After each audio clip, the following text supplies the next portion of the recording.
चलो दोस्तों, स्वागत है मेरे चैनल आर के सोल्यूशन में। अगर तो मेरे चैनल को सब्सक्राइब नहीं किया तो सब्सक्राइब कर लीजिएगा और बेल आइकन प्रेस कर दिया ताकि मेरे आने वाले वीडियो का नोटिफिकेशन सबसे पहले आप तक पहुंच जाए। पिछले पार्ट में अगर इस सुगम विज्ञान का 8 क्लास का पीछे वाला पार्ट नहीं देखें तो देख लीजिएगा। पिछले पार्ट में फसल के बारे में पढ़े थे, स्वपोषी परपोषी, और जो भी फसल से उत्पादित होता है तो उसमें विभिन्न प्रकार के पोषक तत्व होते हैं, जैसे कार्बोहाइड्रेट, प्रोटीन, वसा, विटामिन, ये सब। ठीक है, तो फसलों को वहाँ पे देखे थे 3 भाग में बांटा गया था, कार्बोहाइड्रेट प्रदान करने वाला, प्रोटीन, वसा, ये सब। जो तेल वाले होते हैं वो वसा, और जो दाल होता है वो उस प्रोटीन वाले होते हैं, और जो कार्बोहाइड्रेट देते हैं जैसे मक्का हो गया, बाजरा हो गया, ये सब, चावल, गेहूँ। तो पीछे ये सब पढ़ चुके थे। अब हम पढ़ेंगे फसली मौसम, यानी कि जो फसल होता है तो जो भी फसल है वो अलग अलग मौसम में अलग अलग प्रकार के फसल होते हैं, क्योंकि सभी को अलग तापमान, अलग वर्षा, अलग अलग परिस्थितियां चाहिए होता है। ठीक है, तो अलग अलग फसलों की खेती के लिए अलग अलग जलवायु संबंधित परिस्थितियों की आवश्यकता होती है।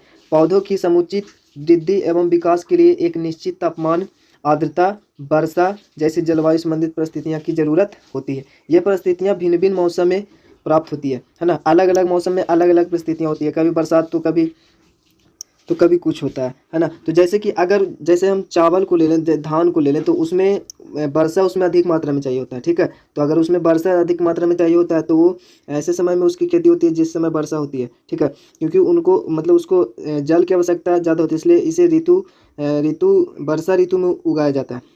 ठीक है, और जहाँ तक कि भारत एक विशाल देश है, जहाँ पे मतलब जो भारत है वो कृषि प्रधान देश माना जाता है। यहाँ की जलवायु में काफ़ी विविधता है, तो अनेक प्रकार की जो फसल होती है वो अलग अलग मौसम में उगाए जाते हैं। जैसे बात किया जाए खरीफ फसल, रबी फसल, और जो होता है वो ग्रीष्म फसल। तो मतलब कि यहाँ पे भारत में, खास करके भारत में मौसम के आधार पर 3 प्रकार की मुख्य फसलें हैं। ठीक है, जैसा कि यहाँ पे देख रहे हैं खरीफ फसल पहला। तो इन फसलों खरीफ फसल जो होता है तो इन फसलों को वर्षा ऋतु में बोया जाता है। इन्हें लगभग जून जुलाई में लगाया जाता है तथा फसल की कटाई अक्टूबर से दिसंबर तक होती है। धान, मक्का, सोयाबीन, मूंगफली, कपास आदि खरीफ फसलें उदाहरण हैं इसके। ठीक है, तो ये याद रखिए, जून जुलाई में इसको उगाया जाता है जो खरीफ फसल होते हैं। जैसे अभी जून जुलाई चल रहा है। ठीक है, तो इस समय ये खरीफ फसल को उगाया जाएगा और अक्टूबर दिसंबर में काट लिया जाएगा। इसमें धान, मक्का हो गया, सोयाबीन, मूंगफली, कपास आदि ये सब आते हैं। रबी फसल की बात करें तो इन फसलों को शीत ऋतु में लगाया जाता है। ठीक है, इनकी बुआई अक्टूबर में होता है, मतलब जब उसकी खरीफ फसल की जब कटाई होता है तो उस समय रबी फसल की बुआई होता है अक्टूबर माह में, तथा फसल की कटाई जो होता है वो मार्च में होती है। ठीक है, ये अक्टूबर से शायद आपका जाड़ा स्टार्ट हो जाता है ना। गेहूँ, चना, मटर, सरसों, आलू, अलसी आदि प्रमुख रबी फसलें हैं। तीसरा जो हमारा मौसम के आधार पर है वो ग्रीष्म फसल है। इन फसलों को ग्रीष्म ऋतु में लगाया जाता है। इनकी बुआई मार्च से जून माह के बीच गर्मी के मौसम में की जाती है। जिन स्थानों में सिंचाई की अच्छी व्यवस्था होती है वहाँ धान, मक्का, आलू भी ग्रीष्म फसल के रूप में लगाया जाता है।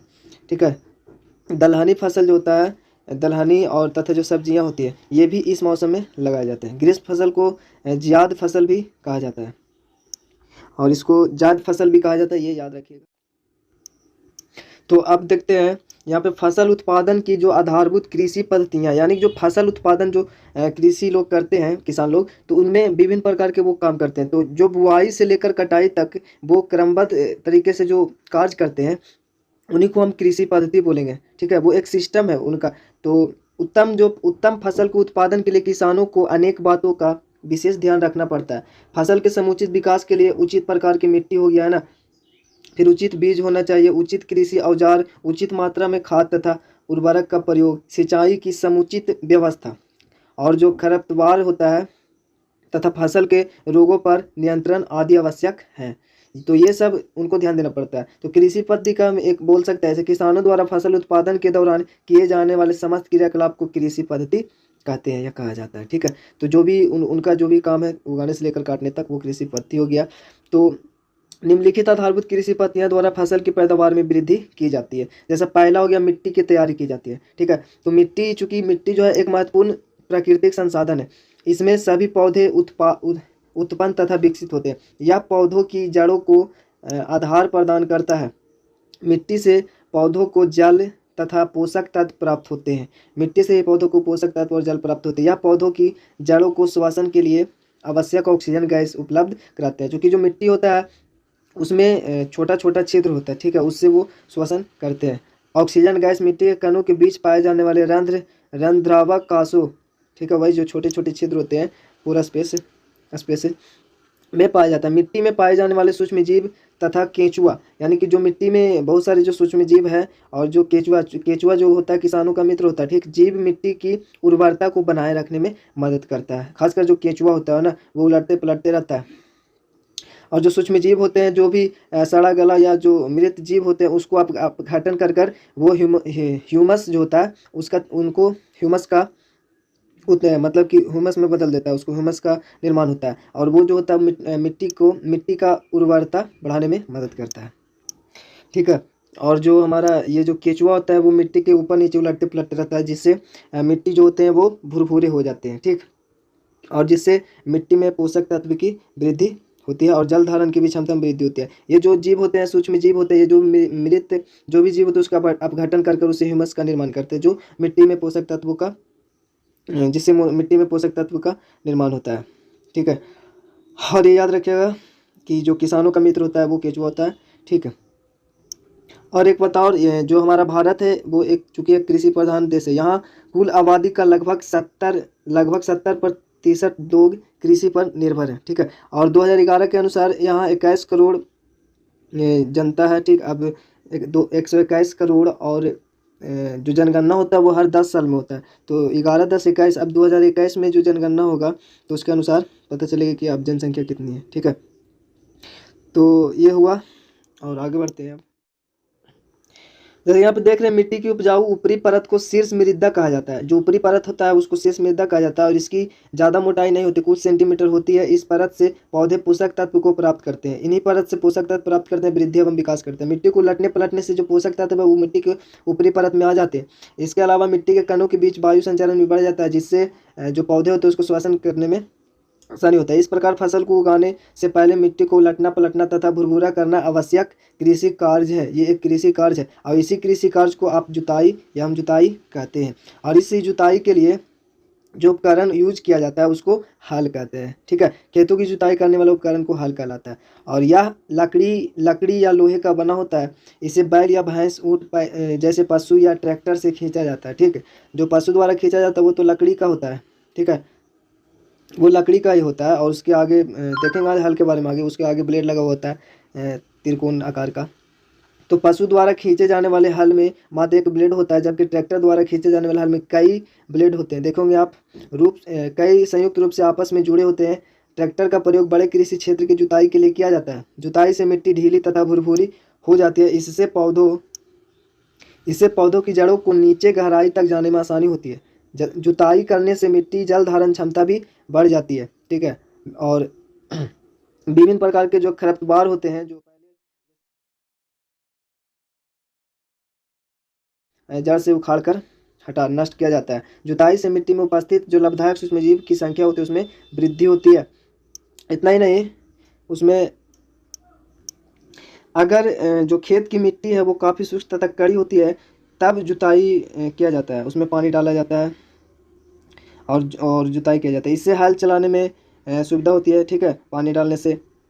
जुताई जुताई करने के बाद खेतों में मिट्टी के बड़े बड़े जो ढेले होते हैं, इन मिट्टी के ढेलों को पाटल की सहायता से तोड़कर समतल बनाया जाता है। पाटल अब देखे हुए जो समतल मतलब इस टाइप से होता है लंबा, और उस पर लोग बैठ भी जाते हैं गांव देहात में, और गाय खींचता है, तो उससे समतल किया जाता है। समतल इसलिए किया जाता है ताकि जब उसमें पानी उनी दे पटाए उसको, तो कहीं कम कहीं ज़्यादा पानी ना जमे, ठीक है, वो एकदम सिंपल मतलब प्लेन रहे और बराबर मात्रा में रहे पानी, ठीक है।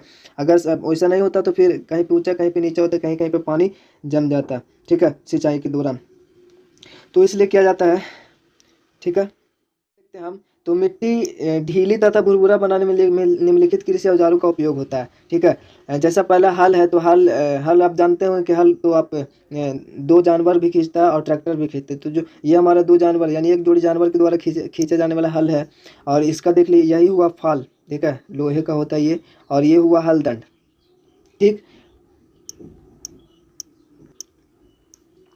जो खेती की जुताई करने वाली यह सबसे प्रमुख कृषि औजार माना जाता है। हल की मदद से खेती की जुताई जो खाद होता है उसमें मिट्टी को मिलाने, खरपतवार को नष्ट करने, नष्ट करने का कार्य किया जाता है। और ये जो हल को है आप जानते होंगे पशु ही खींचता है, ठीक है। ट्रैक्टर खींचा जाता है तो पीछे देखें उसमें कई सारे ब्लेड होते हैं, ठीक है। और दूसरा है कुदाली। कुदाली से भी मिट्टी को भुरभुरा तरह ढीला किया जाता है, ठीक है। और यह एक सरल औजार है जिसका उपयोग खरपतवार निकालने तथा मिट्टी ढीला ये सब करने में किया जाता है। इसमें लकड़ी लकड़ी या फिर लोहे की छड़ होती है। इसमें जो फिगर आप देख रहे होंगे ये हैंडल हो गया, ये प्लेट हो गया, छड़ हो गया, ये जोत हो गया, तो इसका भी वही काम होता है, ठीक। इसके लकड़ी या लोहे की छड़ होती है, ये सब देख ही रहे हैं, और प्लेट लगी है, ये सब इसे पशुओं की मदद से खींचा जाता है। ये वाला जो है पशुओं की मदद से खींचा जाता है। तो ये था हमारा। और तीसरा नंबर पे है कल्टीवेटर। कल्टीवेटर का यहाँ पे फिगर दे देंगे वैसे, ठीक है। देख रहे होंगे फिगर तो आपको पता दिख रहा होगा। तो इस यंत्र के उपयोग से खेतों की जुताई के समय दोनों की बचत होती है। मतलब कि जो समय है उसका भी बचत हुआ, ठीक है, और जो श्रम है उसका भी बचत हुआ। तो इसे ट्रैक्टर में लगाकर खेतों की जुताई काफ़ी अच्छे ढंग से किया जाता है, ठीक। तो ये था हमारा कुछ। और ये तो हमारा पहला ही प्रकार था, यानी कि जो कृषि पद्धति है उसमें मट्टी की तैयारी पहला ही देख रहे थे। अभी और भी है तो वो देखेंगे नेक्स्ट वीडियो में, ठीक है। अगर चैनल को सब्सक्राइब नहीं किया तो सब्सक्राइब कर लीजिएगा, बेल आइकन प्रेस कर दिया ताकि मेरे आने वाली वीडियो का नोटिफिकेशन सबसे पहले आप तक पहुँच जाए। और कॉमेंट में ज़रूर बताइएगा, ठीक है।